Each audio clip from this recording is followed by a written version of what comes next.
Recently on the podcast, we talked about how you could mail into a comic book advertisement and get the Polaris nuclear submarine. Yes. The only thing I'll add to that, this was many years ago. I don't think it's still true, but when I was a kid, probably around 1970, 71, on the back of a magazine, there were these things that you could, on the back of a comic book, there were things you could send away with. One of them famously was like X-ray specs. Yeah. And it showed a guy, I mean, it's so not PC today, but a guy looking at a woman in a dress, and the idea was that you put these on and you can see through her dress. Oh, good. Yeah. Good. How many of those did you buy? 700. And they do work. Yeah. But anyway, one of the things that really intrigued me was give us, I don't know what it was. $7. $7, and we'll send you a working mini Polaris sub that fires missiles. You can get inside. It has a periscope. Now, I never did it, but all these years later, it floats into my mind every now and then. What the hell was that thing? What did you, because legally, if you send them $7, they have to send you something. Yeah. And so we brought it up, and you remembered it too. Yeah, I did. And I remember the hovercraft too. And they're distinctly two different things. Okay. So the submarine does send you a submarine. What? But apparently it's been very hard for people to track down. And I found the Third Point of Singularity blog that was, it looks like they went on a kind of hunt themselves. Yep. And ultimately found it. It's the other tab. And this is what you end up getting. And it's like a cardboard submarine. Oh my God, wait a minute. I swear to God, that kid looks like me. Yeah. it does. I mean, that's what I looked like back in the day. He's got the same bowl haircut, the same look of just defeat. Oh. No. But that, wait a minute. That, I have to say, looks more impressive than I thought. Really? Because I see just cardboard that's kind of pinned together and certainly not going to do well in the water. But isn't that nice? He's using his imagination. Hey, Isn't that the whole point? Does it fire I guess not. a missile? Okay. So it's all right. Okay, so I don't know. This is helping me. This is Some therapeutic. closure. Yeah. This is giving me some closure because that's something. Yeah. You get inside and it does close and it's got, I mean, $7. I guess this is $7 back then. Yeah. So now this would be the equivalent of like $35. That's true. So, or $50. I don't know. Times have changed. It's so funny. He looks so far from water. I know. I mean, it's definitely Wisconsin. He's in the Midwest. There isn't a body of water for 800 miles, and he's like, see you later. For the listener, this looks like a cardboard submarine seated in the middle of a big lawn. Yeah, and there's a fence way in the backyard, and then power lines, and all you can see is just lawn and no ocean. It's fun. So how fun is that? Isn't that fun? If you're a little kid, you're not going to go to the ocean and go in a submarine. That's, I used to make things out of boxes. I used to too. If a big box came in, it was just a done deal that either Luke or I would get to build something with it. So I don't know. I am not disappointed by that. Me neither. That actually looks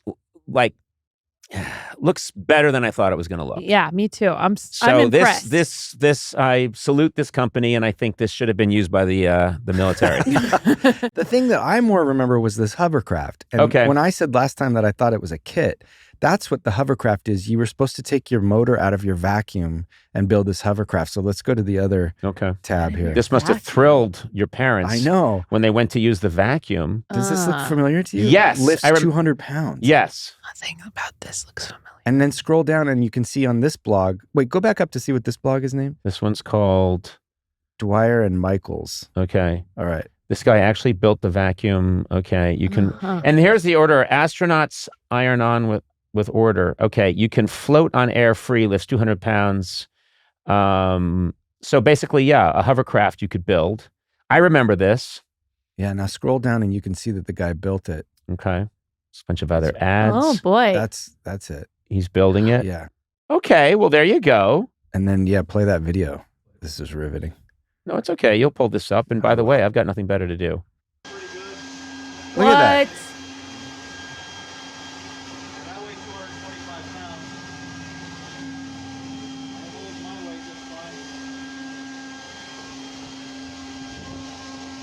Oh, I know this website. It's called Bad Use of Your Time.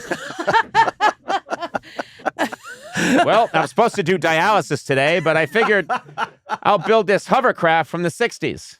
The air blows down into the frame. The frame distributes the air to all 3 pads, which helps lift it up. That's air. That's kind of cool. Well, we can't get enough air from a vacuum. Oh. Got him. He wasn't looking. But no kid that's, 8-year-old kid is going to be able to build that. I guess it's a nice project with your, scout troop leader or your dad. Big problem here is you have to take the motor out of your parents' vacuum cleaner. Yeah. And that was not going to fly in my house. No kid from the 50s that took the motor out of their vacuum cleaner would get away unscathed. Also, how do you do that? How do you just take a motor out of a vacuum? Why do they think an 8-year-old would even know how to do that? Okay. Yeah. No, that's fine. I'm asking the real question, but you guys are being nostalgic. I agree. Wait. We're here throw with me you. Into this bus. No. Yeah, just because we don't answer every one of your questions doesn't mean... Well, you stare at me confused. And I just don't know why I hired you. That's a look that goes back to... Don't think about it. Don't think about 2008 question. We don't think about that. We just live in the moment. Live in the moment. Well, you know what? I have to say there is closure here. Good. That's what I now know what Rosebud means. I can... that helped me. That helped me. How? Good. Why? I don't know, because it was a mystery that never got solved. It was an itch that never got scratched. It was a riddle that never had an answer, and now you have shown me what it was. Do you remember, too, like the X-ray gogs? There was also a thing where you could go from being a scrawny little kid to a big kind of like buff guy, and there's a little picture of the tough guy kicking sand on the little guy on the beach. Yeah, those are called steroids.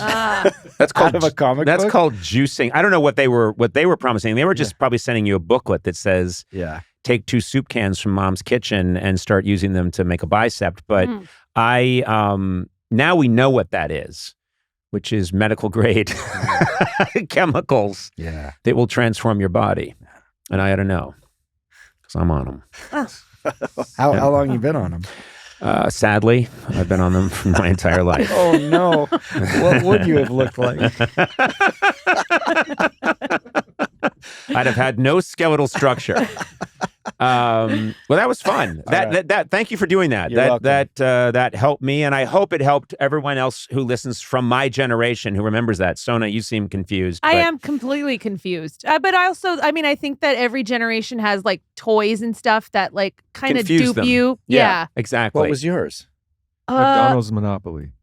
Oh, well, that's different because that was rigged. But I was thinking of the spy tech gear. Do you guys remember the spy tech stuff? It was like a bunch of gear that they sold to kids that was supposed to help you be a better I remember spy. This. Like there was a mirror periscope. Yeah. Like a microphone or like not a microphone, but something you held up so you could hear things from further away. And and it didn't work? I don't know. I think we bought a bunch of it. I don't think any of it worked. Were you doing actual spying? Yeah, for the government? on our neighbors. Oh. We would go around our neighbors, hide behind bushes, and try to spy on them. Do you ever hear anything juicy? Yeah. No, because they didn't work. Hey, they're Armenian too. We all live in this neighborhood. What about you? What did you mention? Yeah, I mentioned McDonald's Monopoly, although to Sona's point, it's been explained now through documentaries that it was all a scam. It's rigged. But as a kid, you were sold on the promise of like, oh, if I just buy a bunch of fries and we keep eating at McDonald's and we get these little game pieces, we can win a mansion or, some really cool prizes. And you're just constantly after the chase. Well, the real win there is the health that you got from all those fries. That's right. Our generation reminds me of the Columbia House Records. Yes, I was thinking that too. Columbia like House a penny for like, CDs. 19 CDs yes. For 1 penny. I have to say, all of these things are true disappointments.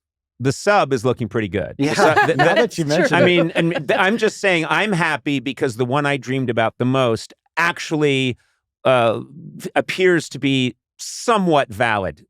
Would I take it deep into the North Atlantic and attack a Russian sub? Probably not. But that kid seemed pretty happy. That kid could have been you. Yeah. That kid could have been me. Yeah. And then maybe in some other, fold in time, that kid is me. Yeah. Yeah. Well, this has been a strange end to any conversation. I'm going to sign off now, but Dreams Deferred will continue. It's the new segment.